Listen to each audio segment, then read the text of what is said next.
I should have known better. Guys like him don't look at guys like me, not unless they want something. Not unless there's a reason behind the smile, the glance, the sudden interest that feels too good to be real. But back then at Jefferson High, I was naive enough to believe that even the most popular boy in school could see me, choose me, want me. His name was Cameron Blake, captain of the track team. Tall, loud, athletic, that impossible mix of confidence and charm that made teachers trust him and made half the school fall at his feet. And somehow, he started talking to me, sitting with me, walking with me, smiling at me like there was something in me worth noticing. And I let myself believe it. I let myself fall. I let myself trust him. But Cameron didn't fall for me. He wasn't interested in me. He didn't want my heart. He wanted something else. Something cruel. Something I never saw coming until it was too late. What he did in the end. What happened because I believed him. It changed everything. It changed me. Before we begin this story, a story about betrayal, illusion, vulnerability, and the moment a heart learns the hardest lesson of all, make sure you subscribe to the channel. Because the truth you're about to hear will hurt, will shock you, and will make you question just how far someone will go when breaking another person is easier than facing who they really are. I always thought stories about betrayal happened to other people, never to someone like me. But the truth is, you don't really understand how fragile trust is until you hand it to someone who knows exactly how to break it. And the worst part, you don't see it coming. Not when the person destroying you is hiding behind the brightest smile in school. His name was Aiden Brooks, the golden boy at Jefferson High. Star athlete, track captain, the kind of guy whose laugh echoed through hallways because everyone wanted to be near it. Girls followed him. Teachers adored him. Guys tried to act like him. He was a definition of untouchable. And me? I was Noah Carter, the boy people recognized only when they needed answers to homework. Quiet, careful, invisible by design. I didn't want attention. I didn't want trouble. I certainly didn't want the most popular guy in school to look at me like he suddenly noticed me. But on the Monday everything began, Aiden was leaning against my locker like he owned it. "Hey," he said when I approached. "You're Noah, right?" I froze. He said my name. He knew my name. Yeah." He smiled, bright, friendly, disarming. Good. I was hoping I got it right. He stepped closer, lowering his voice like we were sharing some secret. "I kinda need a favor." I stared at him, confused. "From me?" "Yeah," he chuckled. "Unless there's another Noah who's a genius in English class." I felt my face heat. "I'm not a genius." "Well, you're smarter than me," he said lightly. "Does that count?" I couldn't help it. I smiled. He smiled back, and for a second, everything felt strangely easy, natural. He explained he needed help with an essay. Asked if I could tutor him after school. Said he'd really appreciate it. I didn't think twice. Of course I agreed. Anyone would have. And that was the first mistake. We met that afternoon in the library. The golden hour sunlight slanted through the tall windows, hitting Aiden's face in a way that made him look almost unreal. He wasn't wearing his track jacket, just a hoodie and jeans. Relaxed, normal, somehow even more dangerous. He slid into the seat across from me, dropping his backpack on the floor. "Thanks for doing this," he said. Seriously. "Yeah, no problem." "Do you always say yes that fast?" he teased. I shrugged. "Only when people need help." He tilted his head, studying me. "Is that a you thing? Or is that a you're too nice thing?" I looked down at my notebook. "Can it be both?" Aiden laughed, soft, genuine. The kind of laugh that felt like a reward you didn't earn. We worked on his essay for a while, though to be honest, he was terrible at focusing. He kept making jokes, tapping his pencil, glancing at me whenever he finished a sentence like he wanted approval, like he wanted connection. And I felt something I shouldn't have felt. Seen, chosen, wanted, when our session ended. He didn't get up right away. He leaned back, chewing on the cap of his pen. "You know," he said lightly, "you're not what I expected." I raised an eyebrow. "What does that mean?" "Well," he leaned forward, "you're kinda funny." "Kinda?" I repeated.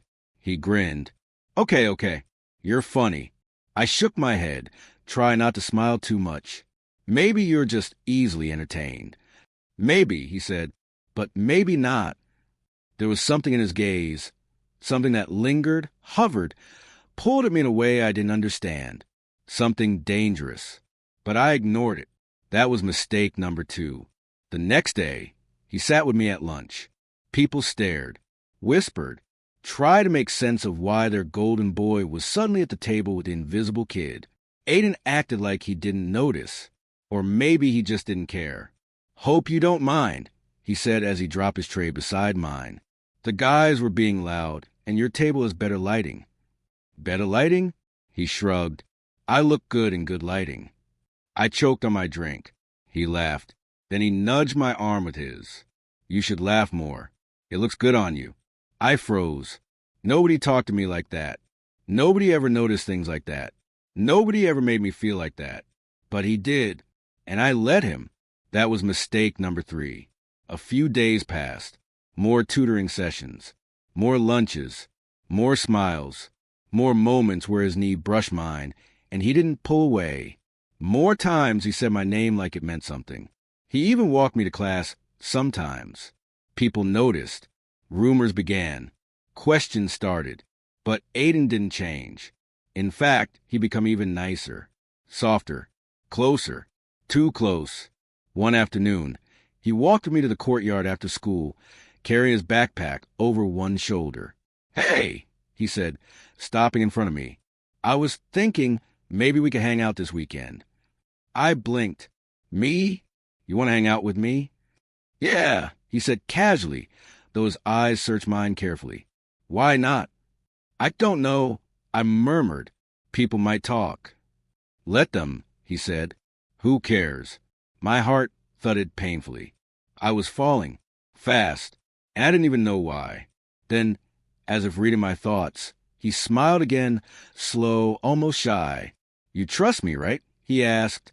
I hesitated for 1 second too long. He noticed. Something flickered in his expression. Hurt? Doubt? But it disappeared almost instantly. "Forget it," he said with a shrug, masking everything under that effortless charm. It was just an idea. But I saw the tension in his jaw, the uncertainty, the way he waited for me to say something that would prove I wasn't scared of him. And I opened my mouth to do it, to tell him yes, to tell him I wanted to hang out, to tell him I felt something when he looked at me like that. But before I could, a group of students walked by. They looked at us, smirked, and whispered loud enough for him to hear. "Dude, why are you talking to him?" Aiden stiffened. His smile vanished. His eyes darkened. Not with cruelty, but with something I had never seen on him before. Fear. Real, bone-deep fear. He stepped back. Then another step. And he muttered the 4 words that would haunt me. "I can't do this." He turned away before I could stop him. Before I could understand. Before I could breathe. And that was the moment I should have realized. Aiden Brooks wasn't falling for me. He was falling apart. I barely slept after what happened in the courtyard. Every word he said, every look he gave me, kept replaying in my mind like a movie stuck on repeat. I kept telling myself it didn't mean anything. That he didn't mean anything. But I knew I was lying to myself. You don't just forget when the most popular boy in school leans in close enough that you feel his breath on your skin. Even if you know he shouldn't be anywhere near you. The next morning felt surreal. The school hallways buzzed louder than usual, and I sensed something strange in the air, like the whole building was holding a secret I hadn't been told yet. When I reached my locker, I found him already there. Aiden Brooks, captain of the track team, star athlete, the kind of boy teachers bragged about and parents wished their sons would become. But he wasn't smiling this time. No charming grin, no playful spark, just unreadable eyes. "There you are," he said, leaning against a locker next to mine. I froze. "Are you waiting for me?" "Maybe." His voice dipped lower. "We didn't finish our conversation yesterday." My heart jumped. "Aiden!" I think we said more than enough. He shook his head slowly. "No, you ran away." "I didn't run." "You did," he insisted, stepping closer. "You looked at me like something scared you." "Something did scare me." "Him." because nothing about this made sense. Boys like him didn't orbit boys like me. They didn't follow us, search for us, wait for us. They didn't look at us like that. Why are you doing this? I asked. He smirked softly, almost painfully. Maybe I like you. I stared at him, heat rising in my chest. Don't joke. His smile faded. Who said I'm joking? A group of girls passed by, whispering and glancing at him. Aiden ignored them completely. His eyes stayed locked on mine, like the rest of the world didn't exist. You're making this weird. I whispered. Then stop acting like you don't feel something. His voice was soft, but the impact wasn't. I didn't know what to say. My throat dried, my hands trembled slightly, and I hated that he noticed. He stepped even closer. So close to the front of his jacket, brushed my arm. Meet me after school, he said. Behind the gym. I hesitated. Aiden, please. It was the first time his voice cracked. Before I could respond, a loud shout echoed from across the hall. Brooks, let's go. Coach needs you. Aiden glanced back, then turned to me again. After school, he repeated. Don't disappear on me again. And he walked away, shoulders tense, jaw tight, like walking away from me was painful. I stood there for a full minute after he left. My heart felt too heavy, too fast, too confused. And part of me hated how much I wanted to see him again. The rest of the day, people stared at me more than usual. It wasn't obvious at first, just small things. A stifled laugh, a quick glance, a whisper that stopped when I turned the corner. Something was happening. By fourth period, I knew for sure. 2 boys from the track team passed behind me in the hallway, and one said, not even quietly, Dude, Aiden's messing with that quiet kid. This is going to be hilarious. The other snickered. Bet he falls for it. My stomach dropped so fast I felt dizzy. They were talking about me. Instinctively, I looked around for Aiden. He wasn't there. I told myself not to panic, not to jump to conclusions. But the words kept circling. Messing with. Falls for it. Hilarious. Was this just a game? Was I the game? My chest tightened as I forced myself to walk to class. My hands shook so badly I hid them under my desk. I tried to focus, but the voices kept echoing in my head. Maybe I should skip meeting him after school. Maybe I should block him everywhere. Maybe I should pretend none of this ever happened. But then I remembered the look on his face yesterday. The crack in his voice, the vulnerability he tried and failed to hide. Could someone fake that? Would Aiden fake that? I didn't know. And that was the worst part. When the final bell rang, I almost didn't go behind the gym. My legs felt like cement. Every step hurt. But curiosity, the kind that kills you slowly, dragged me there anyway. He was already waiting, leaning against the wall, kicking a pebble with his sneaker. When he saw me, he straightened up like he'd just been given oxygen. You came, he said, relieved. I shouldn't have, I replied. He frowned. Why? People are talking, I said. They're saying things about you, about me, about some kind of joke. His expression hardened instantly. You think I'm joking? I don't know what to think, I admitted. I don't understand why someone like you would. Care about someone like you? His voice wasn't mocking. It was hurt. I didn't say that. I whispered. You didn't have to, he said quietly. He looked away for a moment, jaw clenching, then stepped closer. You want the truth? He asked. I nodded, even though I wasn't ready for it. The reason people are talking, he took a shaky breath, is because someone saw us yesterday, and now the team won't shut up. My heart hammered. Aiden! And yes, he said, voice cracking just enough to hurt. They think it's funny. They think messing with you is funny. They think I'm funny for even looking at you. I froze. Are they laughing at you? I whispered. He nodded once, slowly. They are. And what are you doing? Aiden swallowed, trying not to lose my mind. I didn't know what that meant. I didn't know how to react. But then, a door slammed. 2 boys stepped out of the gym. Track jackets. Smirks on their faces. They stopped when they saw us. Aiden tensed instantly. Go away. One laughed. Relax, Brooks. We're just watching the show. The other added, So tell us, how long until he falls for it? My blood went cold. Aiden's face drained of color. He whispered, barely audible, Don't listen to them. But the damage was done.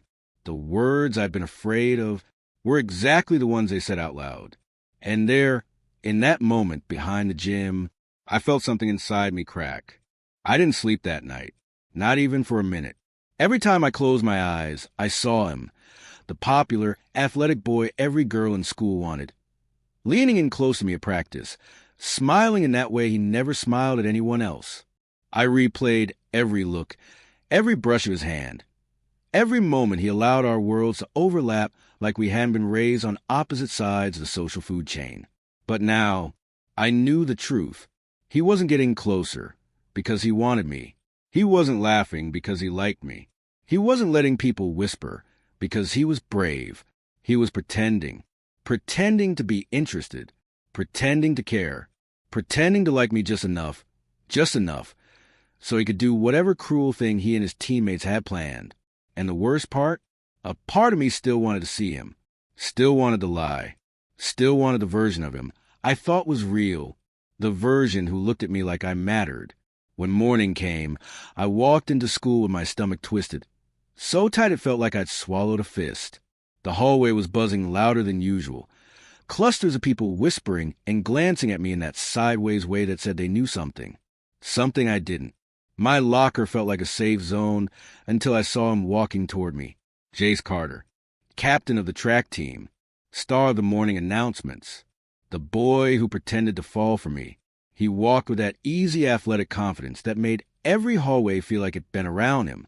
Girls whispered. Guys slapped his shoulder. Teachers nodded with approval, but he wasn't looking at any of them. He was looking straight at me.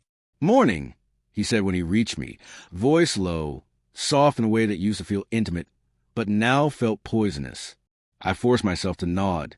Morning. You didn't answer my texts. I didn't know I had to. He blinked, clearly not expecting that kind of pushback. Did something happen? My throat tightened. He didn't get to ask that. He didn't get to act like he cared. I heard something. I said quietly, About you. His jaw tensed, barely, but enough to confirm he knew exactly what rumor I meant. Who told you? He asked. Does it matter? He shifted his weight, suddenly uncomfortable. That alone made my heart ache. Because if he were playing the role, why didn't he just laugh in my face? Why did he look nervous? Why did he look guilty? Can we talk somewhere else? He asked. Not here. No, I said. Here is fine. He looked around. The eyes, the whispers, the heat of the spotlight he hated and craved at the same time. He stepped closer, lowering his voice so only I could hear. I wasn't pretending with you. You'd think my heart would leap hearing that. Instead, it dropped. You weren't pretending? I whispered. So you just let your friends talk about me like a joke? Let them call me names? Bet on whether you could get me alone. His face went pale. So that part was true. Liam, he said, voice cracking a way that cut deeper than the lie. I swear to you, I didn't want them to... Stop. I snapped under my breath. Please, just stop. His expression twisted with pain, and for a moment, a terrifying, cruel moment, I saw the boy I wished he was. Not the popular athlete, not the fake crush, not the liar, but the boy who stayed after practice just to talk to me. The boy who leaned his head on the bleachers when he thought no one was watching. The boy who asked me what my favorite songs were, who told me things he probably never told anyone else. Or maybe he told everyone. Maybe that was a trick. Make someone feel special. Make them feel chosen. Make the fall hurt more. Just give me a chance to explain, he whispered. I don't want explanations. Then what do you want? I want you to leave me alone, I said. It almost killed me to say it. The words felt like glass in my throat. But I needed them. I needed distance. Jay stepped back like I'd physically hit him. Something in his eyes shattered. Something real. Something fragile. Something he tried to hide behind that perfect boy mask he wore every day. He opened his mouth. Maybe to apologize, maybe to lie again. But then someone called his name from down the hall. his teammate. "Carter, you coming or what?" The moment broke. Jay straightened his shoulders, pulling on the version of himself the school expected him to be. He took a breath, threw me one last desperate look, and then walked away. I thought that was the worst part of the day. I was wrong. At lunch, I walked into the cafeteria, and the noise hit me before the smell of food did. People weren't just whispering anymore. They were staring. Some laughed. Some looked away. Some scammed me like I was part of a spectacle they hadn't paid for. On a phone screen at a nearby table, I caught a glimpse of something. A picture of me and Jace. He was leaning toward me on the bleachers, smiling, head tilted, clothes enough to look like. It didn't matter how innocent the moment truly was. Someone had taken that photo. Someone had sent it around. Someone had turned whatever Jace and I were, or almost were, into entertainment, and I knew without a doubt that he'd seen it. I looked across the cafeteria and found him at his usual table. He wasn't laughing with the others. He wasn't bragging or smirking. He was staring down at his hands, jaw clenched, shoulders shaking. Then, suddenly, he stood up, knocking his chair back so hard it scraped across the floor. The entire room went silent. He looked at me, not angry, not cruel, not smug, broken, and he walked out, not to chase me, not to drag me away, to escape from them, from me, from everything he destroyed just to fit in. For a moment, I wanted to run after him, but I stayed frozen, because now I knew the truth. Whatever game he started, whatever reasons he had, whatever he meant to do, he was falling to, and falling hurt him just as much as it hurt me. I didn't see Chase for the rest of the afternoon, not in hallways, not at lunch, not during practice. Nowhere. The silence he left behind felt heavier than any rumor, heavier than the laughter I knew was waiting to explode the second he walked back into the cafeteria. I wanted to tell myself I didn't care, that whatever this thing between us was, it didn't matter anymore. But it did. It mattered so much it made my stomach twist. By last period, my mind was drifting so badly I didn't even hear the bell ring. People rushed out around me, scraping chairs, shoving books into backpacks, laughing like nothing in the world was changing. I stayed seated until the room emptied, gripping the edge of my desk as if the plastic could anchor me, because I knew what was coming.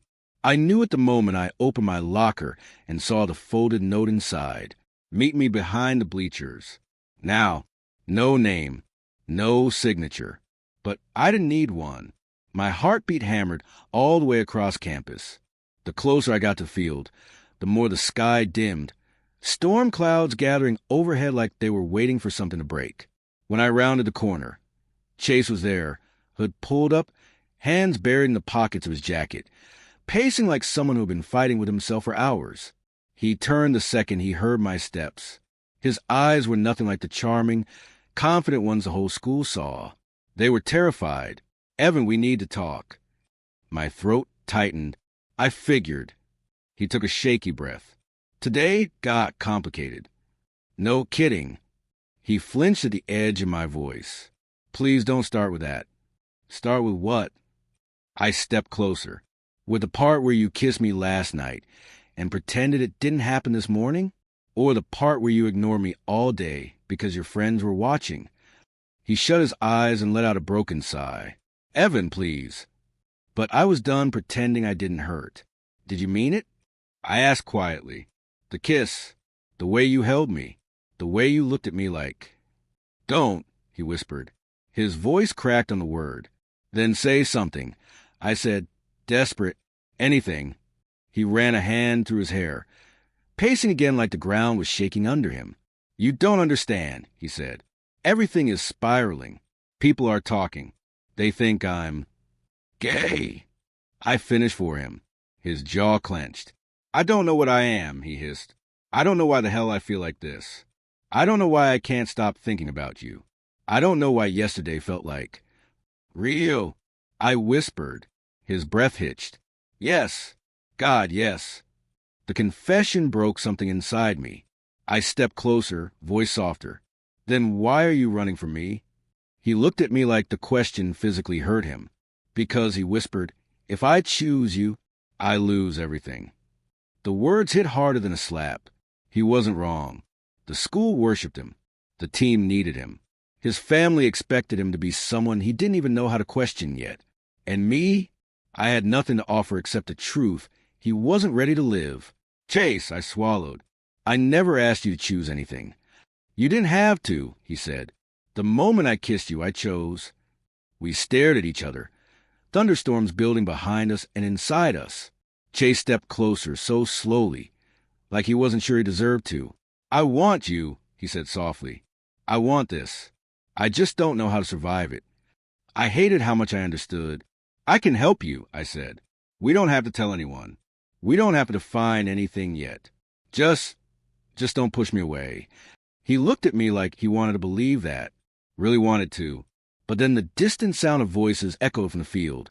His teammates, calling for him, laughing, yelling his name like they owned every part of him. Chase's expression collapsed. I can't, he whispered. Not right now. My chest tightened painfully. So what now? You ignore me again? Pretend last night didn't happen? No, his voice shook. I could never pretend. Then what? I asked. He looked at me for a long moment.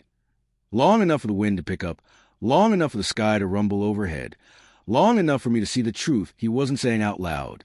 I need time, he finally said. Time to figure out who I am, what I want, how to do this without destroying my whole life. And what am I supposed to do while you're figuring that out? He stepped closer, close enough that I could feel his breath. Wait for me, he whispered. My heart dropped. That's not fair, I said, voice trembling. I know. His voice cracked, but it's all I can ask. I took a slow breath, trying to steady myself. And what if waiting hurts? It already hurts, he admitted, stepping even closer, forehead almost touching mine. But losing you would hurt worse. The thunder rolled across the sky. He reached out slowly, like he wasn't sure he had the right, then brushed his hand against mine. Not a kiss, not a confession. Just a touch that said everything he couldn't speak. I'm sorry, he whispered. For what? For making you feel like you weren't enough when you're the only thing that's felt real to me in a long time. My chest ached. Before I could answer, someone shouted his name again. Closer this time, sharper, suspicious. Chase startled like he'd been caught committing a crime. He pulled his hand away and stepped back as if the space between us was suddenly dangerous. I have to go, he whispered. Chase. He turned away. I'll find you later, he said. I promise. Then he disappeared around the corner, running toward the people who would never understand him the way I did. The rain finally broke, falling hard, cold, merciless. I stayed under it long after he was gone, because I knew this was the beginning of something beautiful, and something that was going to break both of us. I didn't sleep that night, not even for a minute. Every time I closed my eyes, I saw Cole's face. The way he looked at me in the hallway, the way his voice cracked when he said he didn't mean for things to go this far. And worst of all, the way he walked away like he was carrying a weight that didn't belong to him, but somehow I had put there. I kept replaying everything, every conversation, every moment.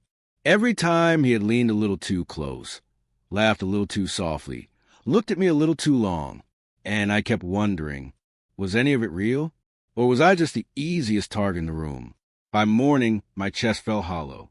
When I got to school, everyone already knew. Of course they did. The whispers followed me from the front gate to first period. Did you hear what Cole did? I knew that kid was weird. Why would the most athletic guy in the school even talk to him? This is messed up. Kinda hilarious, though. I kept my head down, walking as fast as I could, but pretending not to care only works when your heart isn't splitting open. I was turning the corner near the gym when I heard it again. His name. My name. Laughter. Sharp, cruel, echoing down the hall. I didn't need to look to know they were talking about me. But then I heard something else. Something that made me freeze mid-step. Cole's voice. No, man, I didn't just drop it, okay? Seriously, I don't want to talk about it. His tone wasn't cocky. It wasn't proud. It was strained. I stepped closer without thinking, peeking around the corner just enough to see him surrounded by his teammates. His jaw was clenched, shoulders stiff, like he was holding himself together by a thread. One of the guys elbowed him. "So what, dude? You really pretended to like him just to get a reaction? Savage." Cole flinched. "I said drop it," he muttered. But they didn't. Another guy smirked. "Come on, it was just a joke." "He actually fell for it? That's hilarious." My stomach twisted. Cole closed his eyes for a second, like the world was too loud. "It wasn't like that," he said softly. "What was it then? You felt bad. You went soft. You actually like..." Cole snapped. "Shut up." Everyone went silent. I'd never seen him like that. Voice shaking. Eyes bright with something that looked way too much like guilt. He ran a hand through his hair, breathing fast. "I didn't want things to go this way, okay?" His teammates exchanged looks. "Oh," one of them laughed. "Don't tell me you caught feelings for real." Cole didn't answer. He just backed away from them like their words were knives. He turned, and that's when he saw me. For a long second, we stared at each other across the hallway, the space between us filled with every unsaid thing, every broken piece, every truth we weren't ready to face. His teammates turned around too, but I didn't wait for them to say anything. I turned and walked away before anyone could speak. Behind me, I heard Cole say my name. "Eli, wait." But I couldn't. Not anymore. I made it to the far side of campus before he caught up with me. I felt his hand wrap around my wrist. Gentle, not forceful, but I ripped my arm away like his touch burned. "Please," he said breathlessly. "Just listen." "No," I said. My voice came out sharper than I intended. "I listened yesterday. I listened when you pretended to care. I listened when you leaned in and made me think." My voice broke. That I mattered. His expression crumpled. "You do matter," he said. "More than you think." "Then why did you do it?" I asked. "Why pretend? Why any of it?" He swallowed hard, looking at the ground. "Because they dared me to." The words hit like a punch. A dare. A stupid, cruel dare. "And you agreed?" He nodded, shame flickering in his eyes. "I thought it would be harmless," he whispered. I thought you wouldn't care." "Why wouldn't I?" I said, voice trembling. "You were the first person who ever made me feel seen. And you turned it into a joke." He stepped closer, his voice breaking. "Eli, I didn't know it would go this far. I didn't know I would." He stopped himself. "You didn't know you would what?" I asked, tears burning behind my eyes. He didn't answer, but the silence told me everything. He looked at me like he wanted to say something he wasn't brave enough to admit. I took a step back. "You should go. Your friends are waiting." "They're not my friends," he said quietly. "Not anymore." "Well," I whispered, "now you know how it feels." His face twisted with hurt. "Eli, please don't do this." "I'm not doing anything," I said. "You already did." He reached for me again, slower this time, scared. But I stepped away. He froze. For the first time since I met him, Cole Hartman, the golden boy, the athlete, the guy who walked like nothing could touch him, looked completely, utterly shattered. "I'm sorry," he whispered. "I know," I said, "but apologies don't heal scars." And his didn't heal mine. I turned and walked toward the building, wiping my face with the back of my hand, before anyone else could see. Behind me, I heard him call my name again one last time. I didn't turn around. Not because I didn't want to, but because if I did, I might have broken in front of him. I didn't sleep the night before. Every time I closed my eyes, I saw him, Aiden, standing in the hallway with that look on his face. Not anger, not guilt, something worse. Something I couldn't name without falling apart. I kept replaying everything he did, everything he pretended to feel, everything I let myself believe. By morning, I knew one thing. I couldn't walk into school acting like nothing happened. I couldn't keep avoiding him. And I couldn't let the last chapter of whatever we were in with silence. So I left home early. Too early. The hallways were still empty, lockers untouched, lights flickering awake one by one. The quiet made the school feel unfamiliar, like a place with no masks, no audiences, no roles to perform. I walked to the gym entrance, where I knew he'd show up. Athletes always arrive before everyone else. My heartbeat was uneven, a broken rhythm, when I finally saw him through the glass door. Aiden, dressed in his warm-up jacket, duffel bag slung over his shoulder, hair a mess from sleep or stress. I couldn't tell. Maybe both. He froze the second he noticed me. For a moment, all we did was stare at each other through the glass. Two strangers who used to be something almost real. He opened the door slowly. "Liam," he whispered, voice softer than I expected. "You're early. I needed to talk to you." He swallowed hard. I figured. We stood there in the cold morning air, words hovering between us like a fog neither of us knew how to walk through.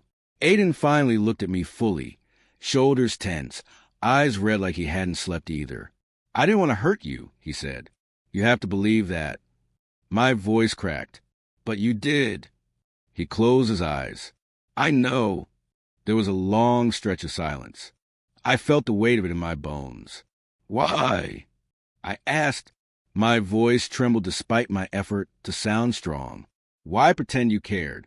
Why act like I mattered? Why?" "I didn't pretend," he said sharply. I froze. He stepped closer, pain tightening every line of his face. "That's the part that scares me the most. I didn't pretend. Not with you." My breath caught. "Then why? Why did you go along with that stupid bet?" He looked away, jaw shaking. "Because I was a coward. Because everyone expected me to be someone I'm not. Because I didn't know what to do when I started feeling things I wasn't supposed to feel." His voice broke. "And because you deserve someone braver than me." Hearing him say that hurt more than any lie ever could. "Aiden," I whispered, "you could have just told me the truth." "I was scared of losing everything," he said. "My team, my reputation, my friends. You lost me instead." He exhaled shakily, the kind of exhale people make when a truth hits deeper than they were prepared for. "I know," he said quietly, "and that's the one thing I can't forgive myself for." My eyes stung. "So what now?" "I don't know," he admitted. "I don't know how to fix this." "You can't." The words came out before I could stop them. Aiden flinched like I'd physically hit him. "I'm sorry," I said, voice cracking. "But even if you didn't mean to hurt me, you did. And the worst part is, I still care about you." His chest rose sharply. "Liam, but I can't keep caring alone," I continued. "I can't keep waiting for you to choose me in a world where choosing me would cost you too much." Aiden looked like he wanted to reach out. His hand twitched at his side, but he didn't touch me. He didn't dare. "I wanted to choose you," he said. "Every second of every day since this started, I wanted to choose you." "Then why didn't you?" I asked, tears burning hot behind my eyes. "Because I wasn't ready," he whispered. "And you were." Silence settled again, heavier now, sharper, final. Aiden took a slow breath, then dug inside his jacket pocket. When he pulled out his phone, the cracked lock screen showed something I didn't expect. A photo of us, taken weeks ago, laughing under the bleachers after school, when everything felt possible. My breath hitched. Aiden, he held the phone like it was something fragile. I kept it, even when I shouldn't have, even when the guys teased me, even when I told myself it didn't mean anything. But it did. It still does. I felt something collapse inside my chest. He continued softly, "What I felt with you, I never felt with anyone." I closed my eyes, letting those words land where they hurt the most. "I love you," he whispered suddenly. The world stopped. My eyes snapped open. He stood there shaking, breath trembling in the cold air. I know I don't deserve to say it. I know I'm too late. But it's the truth. I love you, Liam. Tears spilled down my cheeks before I could wipe them away. "I love you, too," I whispered. "But love isn't enough when it's only real and secret." His face crumbled. "It's not secret," he said. "Not anymore. I'll tell them. I'll tell everyone. No," I said softly. "You won't." He froze. You'd lose everything if you did. I said, your team, your friends, your future. You'd wreck your whole life just to fix something you broke. He looked at me helplessly. And you think I care about any of that more than I care about you? Yes, I whispered, because you should. His breath caught. His shoulders sank. His heart shattered in real time right in front of me. He took one step closer. One last thing, he said, voice breaking. Just let me hug you. Once. Please. I didn't move. I didn't breathe. And then I nodded. He wrapped his arms around me. Slowly. Carefully, like he was afraid I'd disappear. His face pressed into my shoulder. His breath shook against my neck. My hands clung to the back of his jacket. Without meaning to, we held each other for too long. Or maybe not long enough. When he finally pulled away, his eyes were soaked with regret. I'll always love you, he whispered. And I'll always remember you, I said. There was no kiss, no dramatic confession. No running after each other. Just two boys standing in a cold morning. Knowing love wasn't enough this time. He turned and walked toward the gym. I watched him go, heartbreaking in a quiet, irreversible way. That was the last morning we ever stood that close. The last time he held me. The last time our story felt like it still had room to grow. Sometimes love arrives too early. Sometimes courage arrives too late. And sometimes two people who could have been everything end up becoming nothing but a memory they never forget.